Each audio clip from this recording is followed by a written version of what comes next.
Good morning, students. Now we shall start our virtual classes again, and your history chapter 1.3. The situation in France continued to be tense during the following years. आगे आने वाले कुछ सालों में France में तनाव बना रहा। यद्यपि लुईस 16 ने कॉन्स्टिट्यूशन पर साइन कर दिए थे, लेकिन फिर भी वो प्रशिया के किंग के साथ गुप्त मीटिंगों में लगा रहता था और पड़ोस के कुछ दूसरे देशों के राजा भी चिंतित थे जो फ्रांस में विकास हो रहे थे उन विकास से, और कुछ ऐसे प्लान बनाने लगे थे कि सैनिकों को भेजकर जो भी फ्रांस में हो रहा है उसको दबाया जाए। बिफोर दिस कुड हैपन, इससे पहले कि ये हो पाता, the national assembly voted, national assembly vote दिया, 1792 में वोटिंग हुई और फ्रांस ने प्रशिया और ऑस्ट्रिया के खिलाफ युद्ध की घोषणा कर दी।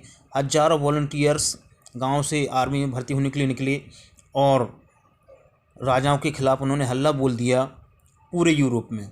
और उनमें बहुत सारे लोग जो थे वो एक गाना गा रहे थे मार्से करके, जो कि पोइट रोजर डी एलाइजल ने डिज़ाइन किया था, उसको कंपोज किया था। और ये ऐसा गाना था जो पहली बार मार्से के वॉलंटियर्स के द्वारा गाया गया था पेरिस में, जब वो पेरिस में घुस रहे थे, और इसलिए इसको ये नाम मिला। और आज भी फ्रांस का यही नेशनल एंथम भी है।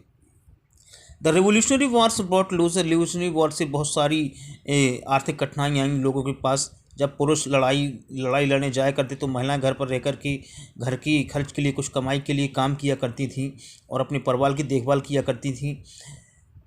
बहुत सारी जनसंख्या जो थी वो इस रेवोल्यूशन से बहुत ज़्यादा प्रभावित हुई।